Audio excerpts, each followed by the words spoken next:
I'm delighted to be here to discuss the role of genetic testing in hereditary gynecological cancers and explore some of the risk-reducing strategies which can greatly benefit patients. This is indeed a very important topic in women's health. To start, Dr. Agrawal, could you explain what genetic testing for gynecologic cancers involves and why it's significant? Right, so as we know, our DNA or genetic makeup is made up of small elements which are called genes. With lot of advances in molecular medicine and testing, we have now been able to map the entire human genome. And with that, we have been able to get the key information regarding certain genes which, when they become faulty, are related to an increased risk of cancer. So when we talk about genetic testing for cancer, we are looking for these faulty genes in the genetic makeup, which usually are handed down from generation to generation. That is, they are hereditary and thus predisposed to similar types of cancers in the same family. So genetic testing generally involves consultation with a genetic counselor first, followed by either a blood or a saliva test to look for the DNA and to test for these faulty genes. After that, you have another counseling session with the genetic counselor who explains to you the implications and the results of the testing.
In those women who have an increased risk of breast cancer.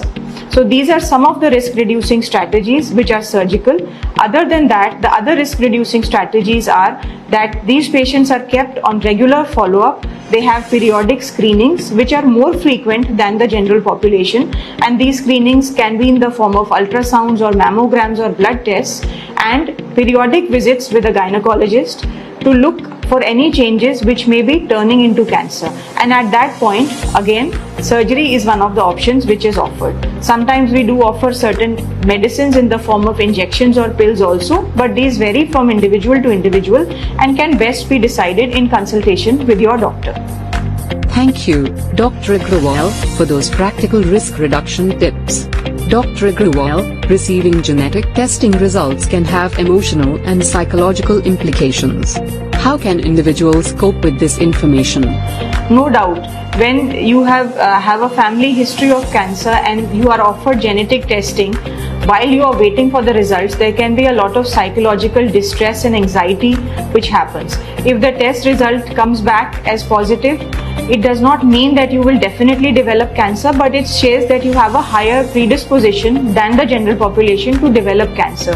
So while waiting for this to happen, there can be nervousness, there can be anxiety, there can be loss of sleep. So these are some of the common psychological problems we see. And even if the testing is negative, we have seen patients, they feel guilty and they feel anxious as if they have done something wrong to be spared from this genetic problem.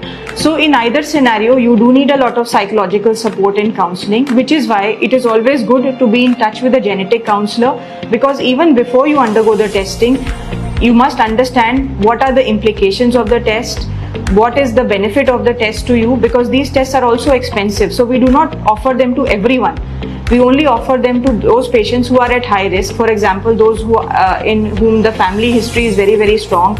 Multiple relatives are having the same kind of cancer. Cancer is occurring at young ages, or they have already, the testing for the tumor has been done and it is showing a genetic problem.